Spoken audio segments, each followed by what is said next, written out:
Welcome to Not Milk Never Milk. Subscribe if you're lactose intolerant. You'll start by confirming the essentials so fixes aren't wasted. First, make sure you're signed into the correct Google account and syncing is enabled. This prevents card and passes from disappearing.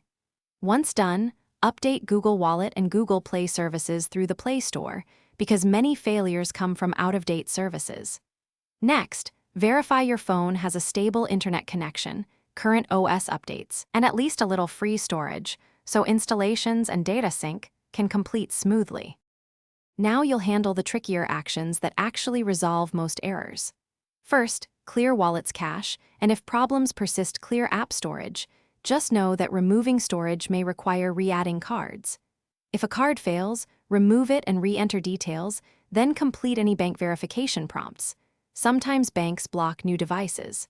Make sure NFC is on and Wallet is set as the default tap and pay app. And confirm your phone model and region support Google Wallet features before proceeding.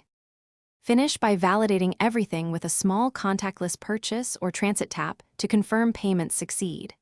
If it works, set Google Wallet as your default pay app and enable a secure screen lock and biometrics so cards remain protected. Backup account, recovery info, and save receipts for any bank verification. If you still hit a wall, contact your bank to check device blocks and then clear app data or reinstall. That bank check is the single most effective troubleshooting tip I recommend. Thanks for watching. If this was helpful, leave a like and consider subscribing. See you next time.